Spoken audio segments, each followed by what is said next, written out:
This is a pedal haptic feedback kit from Moza, and at only £39 it's something we need to talk about. It does exactly what it says on the box and adds vibration to the pedal so you can get feedback from the car or the track through your feet. I only have a single kit, but you can get multiple kits and add them to each of your pedals. In the box you get everything you need to get set up, and it only takes a few minutes to get up and running. The kit does come with quite a lot of cables, so if you want to get it looking neat and tidy, you're going to have to spend quite a bit of extra time working on cable management.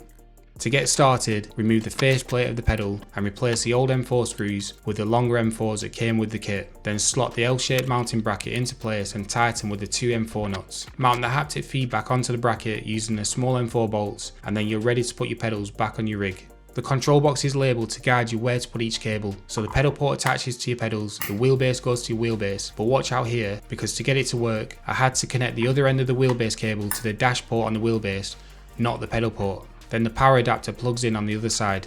These three ports are where you'll plug the haptic motor into depending on which pedal you have it attached to. If you don't have a Moza wheelbase, you can still use the kit by connecting the control box directly to your PC using the included USB cable instead. When all connected and opening Pit House, make sure you're updated to the latest version and you should see a new icon on the side for the haptic feedback kit. Now I'm not sure if this was because I was using a beta release, but I did have to recalibrate my pedals. If this happens to you, just go to the pedals tab and click on the calibrate button for each pedal. In the haptic feedback kit tab, this is where you can customize the settings for the amount of vibration you want to feel. It's got a lot of flexibility and breaks down the control for each pedal as well as the vibration intensity and frequency of each type of action, such as engine vibration, braking, gear shift and so on. Here are the settings that I'm currently using for the single haptic motor that I have on my brake pedal. You need to make sure you balance the settings because they feel like they compound together. What I mean by this is if you have both braking and wheel lock set to medium intensity, when the wheels lock it's going to feel like high intensity since both actions are creating vibration at the same time. The feel of the pedals adds a really nice feedback for immersion, but only if you spend some time and get the right balance. For such a small device, it really lifts the experience whilst driving, giving you extra feedback through your feet, and I'm surprised how good it actually feels. There is a but.